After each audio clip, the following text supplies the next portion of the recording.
ಈ ವ್ಯಕ್ತಿ ಸೈಕಲ್ ತಿಂದ, ಟಿವಿ ತಿಂದ, ಕಂಪ್ಯೂಟರ್ ಅನ್ನು ತಿಂದ. ಅಷ್ಟೇ ಅಲ್ಲ, ಒಂದು ಸಂಪೂರ್ಣ ವಿಮಾನವನ್ನು ತಿಂದ.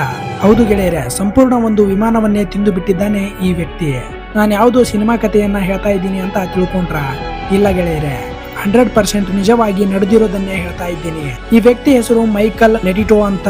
ಫ್ರಾನ್ಸ್ ದೇಶದವರಾದ ಇವರನ್ನ ಜಗತ್ತು ಮಾನ್ಶಿಯೋರ್ ಮ್ಯಾಂಗೆಟೋಟ್ ಅಂತ ಕರಿತಾ ಇತ್ತು. ಅಂದ್ರೆ ಎಲ್ಲವನ್ನ ತಿನ್ನುವ ವ್ಯಕ್ತಿ ಅಂತ. ಈ ವ್ಯಕ್ತಿ ಕಬ್ಬಿಣ, ಗಾಜು, ರಬ್ಬರ್ ಮತ್ತು ಅನೇಕ ಮಷಿನ್ಗಳ ಪಾರ್ಟ್ ಗಳನ್ನ ಸಣ್ಣ ಸಣ್ಣ ತುಂಡುಗಳಾಗಿ ಕತ್ತರಿಸಿ ತಿಂತಾ ಇದ್ರು.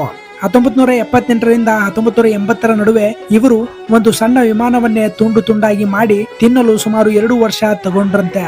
ಡಾಕ್ಟರ್ಗಳ ಪ್ರಕಾರ ಇವರ ಜೀರ್ಣಾಂಗದ ಒಳಪದರ ಸಾಮಾನ್ಯ ಜನರಿಗಿಂತ ಹೆಚ್ಚು ದಪ್ಪವಾಗಿದೆ ಅಂತೆ.